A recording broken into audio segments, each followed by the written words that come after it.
Dikisahkan pada suatu hari Baginda Raja Harun al-Rasyid ingin menyamar menjadi rakyat biasa. Beliau ingin melihat kehidupan di luar istana tanpa sepengetahuan siapapun.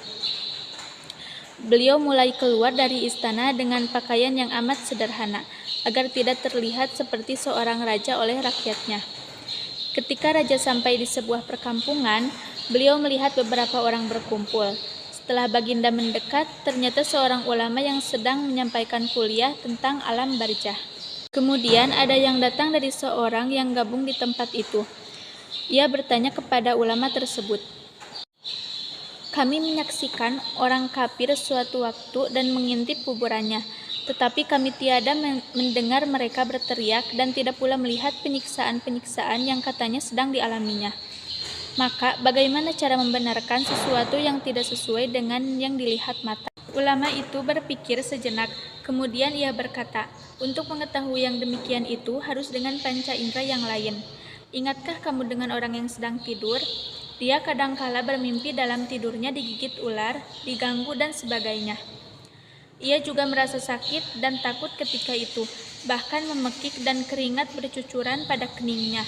Ia merasakan hal semacam itu seperti ketika tidak tidur. Sedangkan engkau yang duduk di dekatnya menyaksikan keadaannya seolah-olah tidak ada apa-apa. Padahal apa yang dilihat serta dialaminya adalah dikelilingi ular-ular. Maka jika masalah mimpi yang remeh saja sudah tidak mampu mata lahir melihatnya, mungkinkah engkau bisa melihat apa yang terjadi di alam barzah?" kata sang ulama. Baginda Raja terkesan dengan penjelasan ulama tersebut. Lalu, ulama itu melanjutkan kuliahnya tentang alam akhirat. Dikatakan bahwa di surga tersedia hal-hal yang amat disukai nafsu, termasuk benda-benda. Salah satu benda-benda itu adalah mahkota yang amat luar biasa indahnya. Tak ada yang lebih indah dari barang-barang di surga karena barang-barang itu tercipta dari cahaya. Saking indahnya, maka satu mahkota jauh lebih bagus dari dunia dan isinya. Baginda makin terkesan. Beliau pulang kembali ke istana. Baginda sudah tidak sabar ingin memuji kemampuan Abu Nawas. Baginda memerintahkan menterinya untuk memanggil Abu Nawas ke hadapannya. "Aku menginginkan engkau sekarang juga berangkat ke surga, kemudian bawakan aku sebuah mahkota surga yang katanya tercipta dari cahaya itu." "Apakah engkau sanggup, Abu Nawas?" tanya Baginda Raja. "Sanggup, Paduka yang mulia," kata Abu Nawas langsung menyanggupi apa yang mustahil dilaksanakan olehnya itu. "Tetapi Baginda harus menyanggupi pula satu syarat yang akan hamba ajukan," kata Abu Nawas dengan percaya diri. "Sebutkan syarat itu," kata Baginda.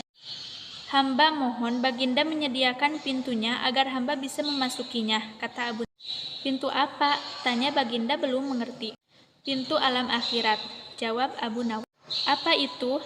tanya Baginda kepada Abu Nawas. "Kiamat, wahai Paduka yang mulia. Masing-masing alam mempunyai pintu. Pintu alam dunia adalah liang peranakan ibu. Pintu alam barzah adalah kematian, dan pintu alam akhirat adalah kiamat," jelas Abu Nawas kepada Baginda. "Surga berada di alam akhirat.